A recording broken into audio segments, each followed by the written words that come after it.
Camilla brought 20 Parker Bowleses to the coronation. There were 4 Middletons. And in that moment, it was absolutely noticeable to those people who'd been excluded from the coronation that nobody, let alone Kate, curtsied to Queen Camilla. Under the muted glow of a lavish London evening, a comment that seemed insignificant at first landed like a blade, cutting into a nerve long concealed within the icy veins of the British monarchy. Tom Parker Bowles, Queen Camilla's son, for years regarded as little more than a distant figure lingering at the edges of royal power, openly took aim at Prince William. Yet what truly sent shockwaves through the palace was not the criticism itself. It was William's response, measured, icy, unforgiving. Behind closed doors, Princess Anne, the woman who had always relied on restraint and silence to uphold dignity, moved forward at last, and without warning, not to soothe tensions, but to dismantle something far more perilous. A covert design that had been quietly taking root within the royal inner circle. This is no longer a private family clash. It is a wordless struggle between those born to the crown and the unchecked ambitions of those who were never meant to claim it. Can the monarchy's honor still be preserved? Or does this moment mark the opening move of a ruthless transformation already in motion? The story you're about to hear will never surface in any official statement, yet it has struck at the very heart of the throne. And Camilla, the woman who once weathered every storm with a smile, may now be confronting the defining battle of her reign. London shivered beneath an October chill, fog curling through its time-worn streets like a living veil as it wrapped itself around Claridge's hotel. Inside, crystal chandeliers shimmered overhead, their light scattering across rows of champagne glasses, while the city's most polished figures gathered to celebrate the launch of Tom Parker Bowles' newest book. Refined laughter floated through the room, glasses chimed in elegant toasts, and cultured conversation filled the air. Yet beneath the flawless surface, tension quietly gathered, waiting to break.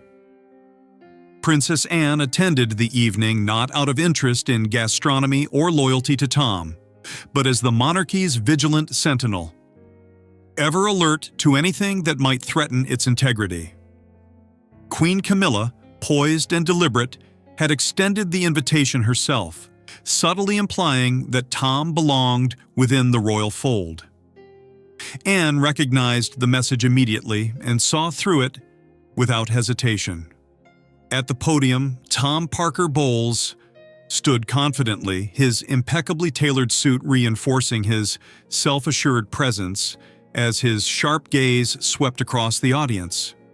Known publicly as Queen Camilla's son and a respected food writer, he was also a man driven by ambitions he rarely concealed. This night was not merely about presenting a book on aristocratic cuisine. It was about asserting his place among the powerful. Then, without warning, he struck. "Prince William," Tom said evenly, his tone edged with quiet mockery, "has shown little kindness toward my mother. He keeps her at arm's length as though she has no place in this monarchy." A stunned hush fell over the room. Guests gasped softly. Cameras fired in rapid bursts. Reporters bent over their notebooks, scribbling furiously. The remark was more than criticism. It was an explosive charge hurled directly into the heart of royal decorum.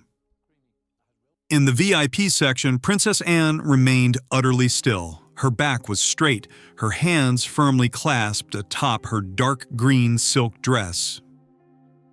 Her stare, cold and uncompromising, fixed on Tom, with a force that seemed to strip away his polished confidence. She did not smile. She did not move.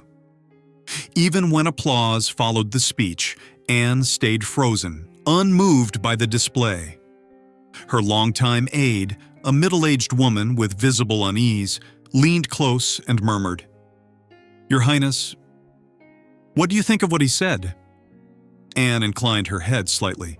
Her reply came quiet, precise, and cutting. "The son of a dangerous woman." It was no casual remark. It was a line drawn. A warning delivered by someone who had devoted her life to defending the crown's dignity. In that instant, Anne understood that Tom was not merely an ambitious author seeking recognition. He was a piece on a larger chessboard, one guided by Queen Camilla herself. With a seasoned instinct honed by years of service, Anne sensed that this first fracture would soon split wider, igniting a confrontation where lineage, power, and honor would collide without mercy. By dawn, the story dominated headlines in The Times, The Guardian, and the Daily Mail. Camilla's son attacks Prince William and a royal rift exposed. Online platforms erupted with speculation, thousands debating whether Tom's words were impulsive or the opening move of something far more calculated. And within the guarded halls of Buckingham Palace, Princess Anne quietly readied herself for a battle no one else yet saw approaching. Tom Parker Bowles has long been accustomed to Britain's media glare. With his refined manner, persuasive voice, and recognized authority in the culinary world, he has earned the respect of celebrated chefs and readers alike. Yet, behind the sheen of his columns and the success of his books, stands a man whose aspirations stretch far beyond gastronomy. His involvement in advising on King Charles III's coronation menu proved pivotal. It opened a rare passageway into the inner chambers of royal influence, where power circulates quietly and proximity matters more than titles. In the months that followed the coronation, Tom became a familiar presence at exclusive, aristocratic gatherings. Beneath the swirl of fine wine and polite conversation, discreet negotiations unfolded. He exchanged handshakes with royal estate officials, shared courteous smiles with affluent backers, and casually spoke of his dream of acquiring a historic estate. The words sounded poetic, almost innocent, yet beneath them throbbed unmistakable ambition. Every gesture was deliberate, like a carefully prepared dish, each element selected to create an enticing taste of authority. And standing just behind him, guiding each move with practiced precision, was Queen Camilla. Camilla, seasoned by years of political survival and personal battles on her path to the throne, understands the monarchy's internal balance of power better than most. To draw Tom closer to the royal core, she acts quietly and efficiently, much like an experienced chess player advancing pieces without drawing attention. In intimate conversations with King Charles, held in the low-lit sitting room at Clarence House, she introduces the idea of a sustainable agriculture initiative linked to a modest estate in Cornwall. Tom cares deeply about sustainable farming, she says softly, presenting it as a heartfelt reflection of her son's values. A small estate would give him the chance to contribute meaningfully to the monarchy. Charles, guided by affection and trust, agrees without suspicion. A management contract is discreetly approved, and Tom crosses a critical threshold into the realm of royal estates, a step that carries him dangerously close to the center of power. Meanwhile, word of Tom's pointed remarks at the book launch reaches Prince William like an icy gust through Kensington Palace. Alone in his study, William stares down at a newspaper bearing the headline, "Camilla's son publicly criticizes Prince William." Tom's claims that William had treated Camilla coldly and behaved as though she were invisible strike deeper than a personal insult. They challenge William's standing within the monarchy itself. Outwardly composed, he feels anger coil beneath the surface. He reads the article again, his gaze sharpened with focus, and murmurs, "Who does he think he is, daring to confront me?" The fury does not explode. Instead, it solidifies into resolve. Tom and Camilla have crossed a line. This provocation will not be ignored. William calls in a trusted advisor, a veteran of a royal service. "I want everything on Tom Parker Bowles," he instructs, his voice steady and authoritative. "Every arrangement, every contact, every step he's made inside this institution. Leave nothing uncovered." Though unspoken, William's strategy begins to take shape. Tom's outburst was not reckless. It was evidence of a broader design, one William intends to dismantle before it gains strength. At the same time, Princess Anne, guided by experience and an unerring sense for royal maneuvering, knows Tom's actions are no coincidence. Through discreet channels, she keeps watch over both him and Camilla. The reports are troubling. Tom's ambitions stretch well beyond the Cornish property. He is cultivating relationships within the Duchy of Cornwall, attending confidential meetings with investors, and advancing proposals tied to other royal holdings. Historic estates in Gloucestershire and Scotland. Each move is framed as passion or sustainability, yet Anne sees the truth beneath the language. A calculated effort to worm his way deeper into the monarchy's power structure, silent and persistent. The tension comes to a head during a private encounter at Clarence House. The oak-paneled room, lined with ancestral portraits and scented with old wood, feels unusually oppressive. Only the fire's soft crackle interrupts the silence.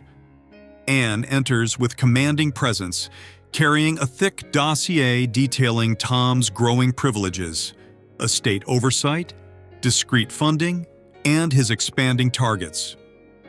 Larger properties, broader authority, perhaps even an official role within the institution. She sets the dossier on the table, the sound sharp and decisive. Fixing Camilla with an unyielding stare, Anne speaks slowly and clearly.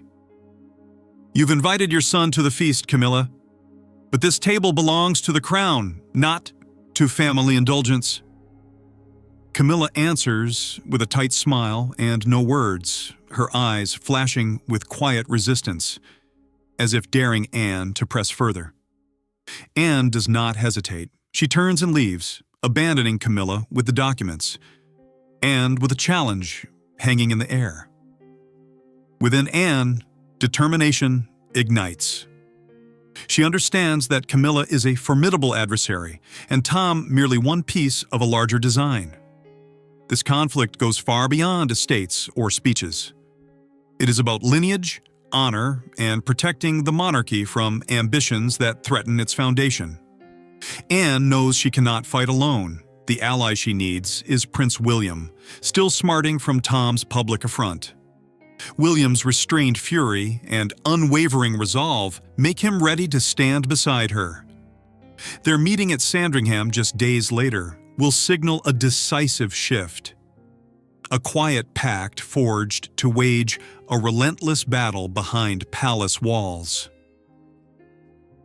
That winter, Sandringham lay wrapped in dense fog, a shroud of secrecy draped across Norfolk's ancient grounds. Sandringham House, its aged stone facade heavy with history, stood firm against the sharp winter winds. Within its walls, Princess Anne and Prince William convened in absolute secrecy. No records, no aides, no guards. Only aunt and nephew, bound by blood and duty, preparing to confront a storm they could no longer ignore. Anne arrived first. Her stance was as solid as carved stone. Silver hair pinned with precision, She wore a dark green wool coat that accentuated her lean, authoritative presence. Her sharp eyes surveyed the room methodically, like a commander assessing terrain before combat. She lowered herself into an old leather chair near the fireplace, flames flickering against her face. Her fingers tightened around the armrests, containing a restrained but potent anger.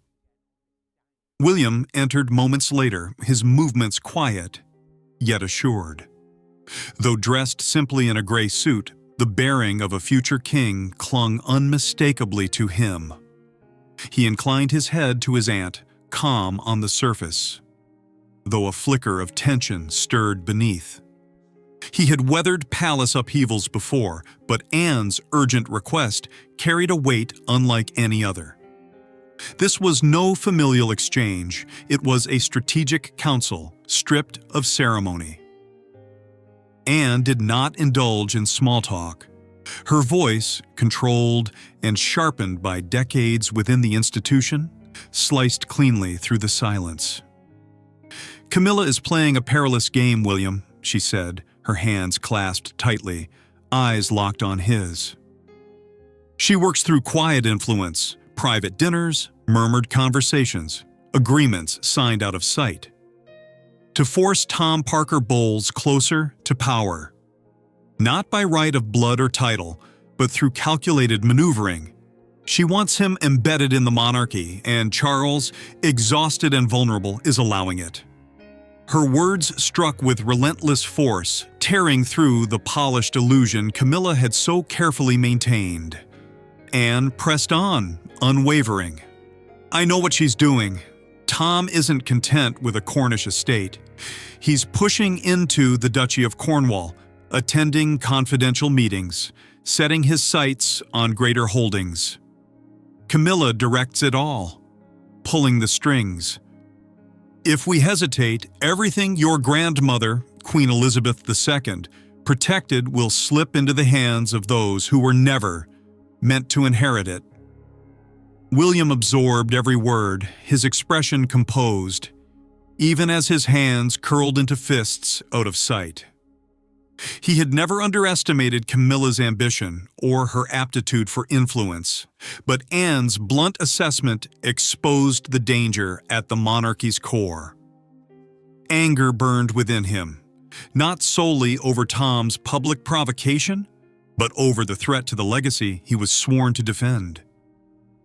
His thoughts turned to his father, King Charles, weakened by illness, and the responsibility pressing ever more heavily upon him. Still, William did not act on impulse. He met Anne's gaze steadily, respect and resolve intertwined. "What do you want me to do?" he asked, his tone measured, edged with readiness. Anne's slight smile held no softness, only the resolve of someone long accustomed to battle. "I want you to exercise your authority," she replied quietly. "You are the Prince of Wales, the future of this crown. No one stands above you but the throne itself. Camilla may be shrewd, but she is not of our blood. And Tom has no rightful place in this legacy. We move quickly and discreetly. No evidence, no trail for the press to follow." Silence settled over the room, broken only by the fire's low crackle. William inclined his head, a steely clarity igniting in his eyes. He understood this was more than a matter of pride. It was about safeguarding the monarchy's future. No documents were signed, no declarations issued. Yet, within that cold chamber at Sandringham, a precise and unforgiving objective was set: dismantle Camilla's web before it could take hold. As William departed, his steps deliberate despite their weight, he paused at the doorway and looked back, offering Anne a brief, wordless nod, a pledge without speech. Anne watched him leave, a trace of approval glinting in her eyes, like a mentor witnessing the rise of her chosen successor. She moved to the window, staring out at the fog-veiled pines beyond. The conflict was now in motion, and Princess Anne, the crown's unwavering sentinel, knew there could be no missteps. Beneath the subdued light of Kensington Palace, Prince William sits behind an ancient oak desk, his focused gaze moving across perfectly ordered files. Portraits of long-gone monarchs line the walls, seeming to observe him as he works. After the decisive meeting at Sandringham, there is no hesitation. As Prince of Wales, William's authority is not symbolic. It flows through the operational heart of the Duchy of Cornwall, giving him command over finances, appointments, and influence. With Princess Anne's quiet backing, he advances rapidly and with intent, like a commander directing a campaign where no blood is spilled and nothing is left to chance. He convenes a late-night gathering of his most trusted advisors in a small conference room hidden behind velvet curtains. The city outside wrapped in silence. Lawyers, financial specialists, and senior administrators sit around the table, each carefully screened for absolute loyalty to the crown. William, dressed in an unadorned black suit, rises. His tone is controlled, his words precise and unyielding. "We are reorganizing the monarchy," he states. "Anyone connected to Camilla or Tom Parker Bowles is removed." There are no exceptions. This is not guidance, it is an instruction. In the weeks that follow, a quiet cleansing takes place, swift and unseen. Individuals once positioned by Camilla, guests at Tom's discreet gatherings, or those inclined toward the Queen, are removed with calculated accuracy. No public dismissals occur. That would invite tabloid chaos. Instead, they are reassigned to obscure posts, far from influence or encouraged into early retirement. Softened by generous compensation, no one refuses. Outwardly, nothing appears amiss. Internally, the message spreads through palace corridors with chilling clarity. Prince William is systematically dismantling Camilla's power base, move by deliberate move, like a grandmaster closing a match. At the same time, William authorizes a sweeping internal review of royal estates, publicly described as a routine effort to improve financial transparency. Beneath this neutral language, however, lies a direct strike at Camilla's remaining leverage. Independent legal and financial teams selected specifically for their lack of ties to the Queen examine every account, agreement, and transaction linked to the Duchy of Cornwall and other royal holdings. They work relentlessly, combing through records and tracing money trails, uncovering buried truths with the patience of excavators. When their conclusions reach William, even seasoned palace veterans are taken aback. One name stands out with particular severity: Annabel Elliot, Camilla's sister. The audit reveals that she has occupied a grand Gloucestershire estate owned by King Charles for 12 years without paying rent, property intended to generate substantial revenue for the duchy.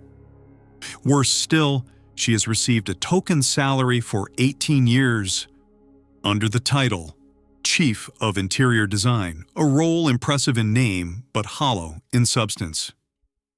Many of the projects credited to her, palace refurbishments and estate renovations, exist largely on paper or were handled by external contractors, with minimal involvement from her.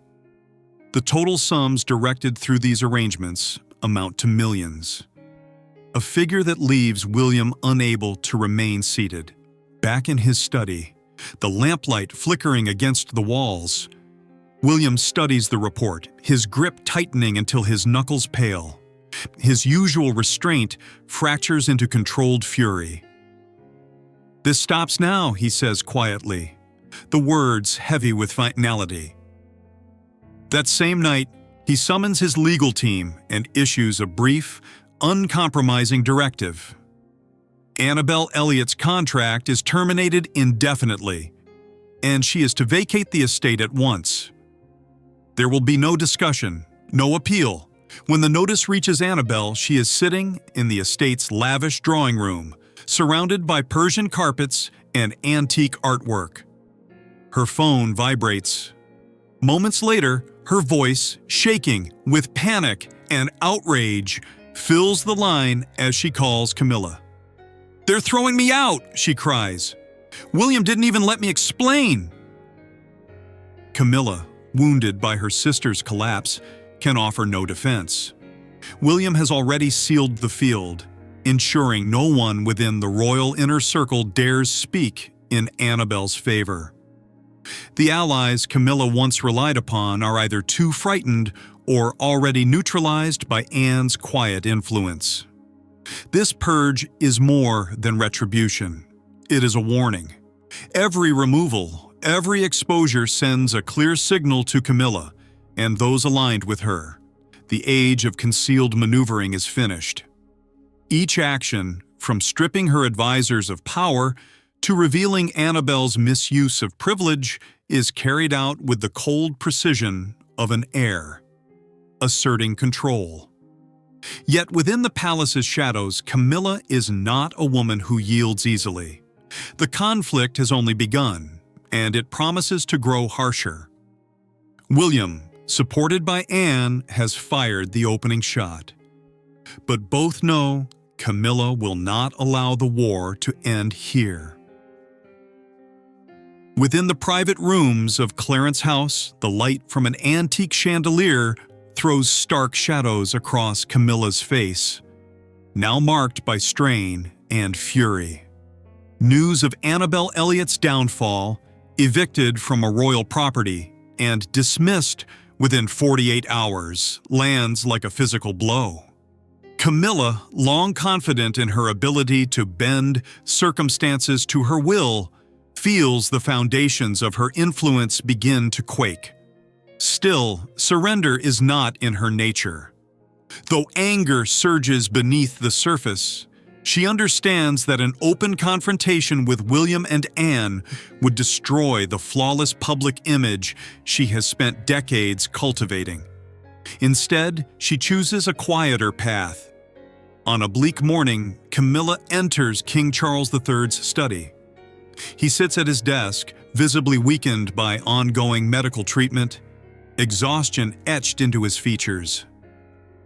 The room is heavy with silence, broken only by the steady swing of a pendulum clock.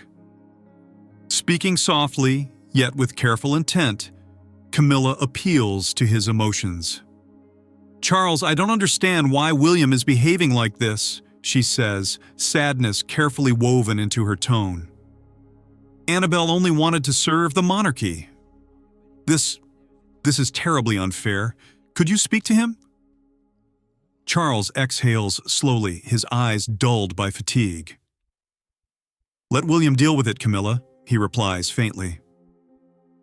"I don't have the strength for more conflict." The refusal cuts deeply, but Camilla does not relent. Drawing on years of surviving scandals and media firestorms, she turns her attention to the Privy Council, the circle of senior advisors whose influence can sway royal decisions. She reaches out to members she believes remain loyal, urging them to intervene or pressure William into reversing course. Her letters are carefully crafted, urgent yet restrained, warning that the Prince of Wales's rash actions threatened the monarchy's stability. What Camilla does not realize is that Princess Anne has already moved ahead of her. As the audit began, Anne quietly met with key Privy Council figures. In discreet sessions near Westminster, she laid out evidence of financial misconduct linked to Annabelle and Tom, while underscoring the issue of royal integrity. "If we allow those outside our bloodline to exploit royal assets and authority," Anne said calmly, "we betray the legacy Queen Elizabeth II entrusted to us." Faced with the clarity of her argument, The council understands that intervention would only damage the institutions. Without knowing it, Camilla has lost one of her last meaningful sources of leverage. At the same time, Tom Parker Bowles finds himself engulfed by a merciless media onslaught. His public jab at William now follows him everywhere. Tabloids tear into his history, probing questionable ventures and his links to wealthy backers. Deals once tied to royal estates, his supposed gateway to power, collapse as investors retreat, unwilling to be dragged into scandal. His reputation, once bright within culinary circles, dims rapidly, opportunities evaporating until he is left isolated and defeated. Watching her network unravel, Camilla withdraws from 3 scheduled public appearances, officially citing a lost voice. Few are convinced. Commentators speculate openly about an internal palace crisis, and social media churns with rumors. The woman once seen as resilient and calculating slips into the background, retreating from the spotlight she once controlled. Yet beneath the surface, her ambition still burns. Camilla knows that survival demands one final, desperate move, but time and the monarchy itself now seem to be working against her. Windsor Castle, hosting an intimate yet opulent gala, becomes the stage for a confrontation fought without witnesses. A chamber orchestra's soft melodies drift through the hall, elegant waltzes weaving through conversations as diplomats and members of Britain's elite sip champagne beneath glittering lights. On the surface, everything is refined and serene. Beneath it, tension coils, silent and volatile. Prince William, presiding over the evening, stands near the center of the room. His tailored black suit emphasizes his tall, commanding presence. A courteous smile rests on his face, yet his eyes remain keen and assessing, like a commander quietly reading the terrain. He circulates among the guests, offering handshakes and polite remarks with practiced ease. Camilla has little choice but to attend. Refusing an invitation from the Prince of Wales would only ignite speculation of a deeper fracture within the family. Draped in a luminous emerald gown, she maintains her flawless smile, though the slight tremor in her hands, gripping a champagne glass, betrays her strain. The fall of Annabelle and the collapse of her carefully built network weigh heavily on her. Each glance toward William reinforcing how exposed she has become. As couples drift across the dance floor, Princess Anne slips away from her circle without drawing attention. Her silver hair swept neatly upward, her sleek black dress austere and commanding, she approaches Camilla with the quiet inevitability of a shadow. In a secluded corner where the music can no longer soften the moment, Anne stops close enough for her presence alone to press down like a weight. Her voice is low, precise, and unforgiving. Did you truly believe you could bend the monarchy to serve your own ambitions, Camilla? Camilla's smile tightens. She attempts an answer, her voice unsteady. I don't know what you're implying, Anne. I've only ever wanted what's best for this family. Anne inclines her head slightly, her gaze cold and unwavering. Family? You and your son do not carry the monarchy's blood. Do not confuse ambition with honor. The current has shifted, Camilla, and it will wash away everything you've constructed. Camilla goes rigid. Her glass shakes, a few drops of champagne spilling onto the polished floor. She wants to object, to defend what little remains of her standing, but Anne's words strike too deeply, exposing a truth she cannot deny. Her eyes redden, not with tears, but with the sharp burn of loss. 2 decades of alliances and careful maneuvering have unraveled, leaving her defenseless beneath Anne's unflinching stare. William will not forgive, Anne continues, her tone firm and absolute. Neither will I. You have crossed too many lines.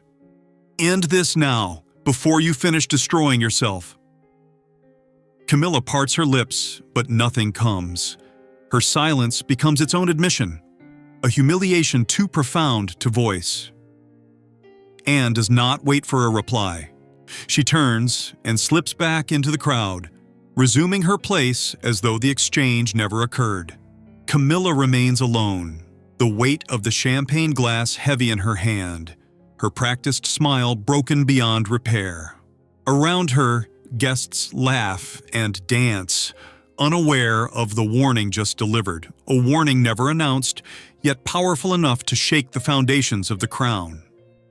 For the first time, Camilla feels diminished, utterly alone. The invisible throne she once imagined, built from strategy and desire, has collapsed. In her reddened eyes flickers the bitterness of a woman who understands, at last, that the game is finished, and she has not won. Weeks after Anne's icy warning at Windsor, the mood across London subtly changes. Winter winds still cut through the city's ancient streets, yet an unfamiliar stillness settles over the monarchy, a calm that signals a shift in power. The press circles relentlessly, splashing headlines across front pages. Annabel Elliot quietly vacates royal estate, and Prince William's senior staff shake up rocks the palace. No concrete details emerge, but public intuition senses a silent upheaval at the heart of royal life. No one can say exactly what occurred, yet everyone feels it. The crown has survived a wordless tremor. From the Sun to the Daily Mirror, tabloids scramble for fragments. Images of Annabel Elliot departing the Gloucestershire estate, suitcases stacked into an unremarkable van, ignite online speculation. Social media erupts with theories about the sudden removal of the Queen's sister. Some dismiss it as family discord, others hint at corruption and covert power struggles. But one conclusion is nearly universal. Prince William and Princess Anne orchestrated it, and nothing about their actions was accidental. Camilla, once a constant presence with her polished smile and composed elegance, gradually disappears from the diplomatic stage. State banquets and charitable engagements, formerly her domain, now proceed without her. Officially, she cites health concerns, but few are convinced.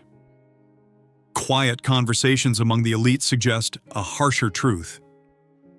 The Queen has been sidelined, not by scandal or public disgrace, but through an unforgiving campaign conducted entirely in silence. In the rare photographs that surface, her eyes appear dulled, the spark replaced by fatigue and reluctant acceptance. Tom Parker Bowles, whose public challenge to William ignited the crisis, also fades from prominence. His name, once familiar across culinary columns and television screens, slips quietly from view. Investors abandon the estate ventures that once promised him influence, leaving plans unfinished and ambitions shattered. Invitations to exclusive dinners cease. He returns to a quieter existence as a food critic, yet the shadow of scrutiny makes any return to former acclaim impossible. Like a chess piece removed from the board, Tom no longer poses a threat. Throughout it all, Princess Anne and Prince William maintain an air of calm, as though nothing has transpired. They give no interviews, avoid speculation, and offer no hint of triumph. Yet, within palace walls, their silence speaks volumes. Anne, steadfast in her devotion to ancestral duty, continues public appearances with a composed, authoritative presence. William, secure in his role as Prince of Wales, reinforces his position through careful reforms, reshaping staff structures, advancing national charitable efforts. Together, they issue a clear, unspoken warning to any would-be challenger. The monarchy is not a vehicle for personal ambition. One late afternoon, as the sun washes Buckingham Palace's gardens in gold, Anne and William stand together on a balcony overlooking the quiet expanse below. The winter air is sharp, but their resolve remains unshaken. No words are exchanged, yet the bond between aunt and nephew needs none. They have preserved the crown's legacy, not through force or spectacle, but through loyalty and honor. Anne finally breaks the silence, her voice measured and firm, carrying the weight of a decree. Only blood belongs to the monarchy. Ambition must never outweigh honor. William inclines his head, a restrained but determined smile touching his lips. He gazes toward the darkening horizon, conscious of the crown he will one day bear. The monarchy stands intact, having weathered another storm. Those who dared to challenge its order, Camilla, Tom, and those aligned with them, have paid the price. Not through public disgrace, but through a quiet collapse, a loss they will carry in silence.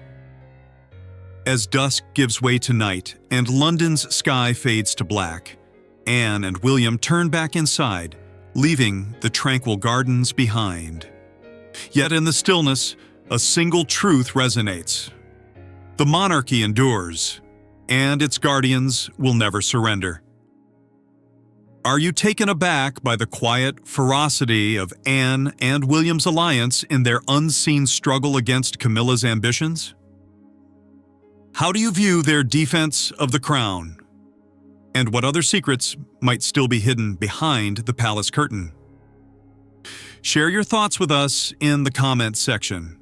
Remember to like, share, and subscribe for more. Also, click the next video showing on your screen. You might enjoy it.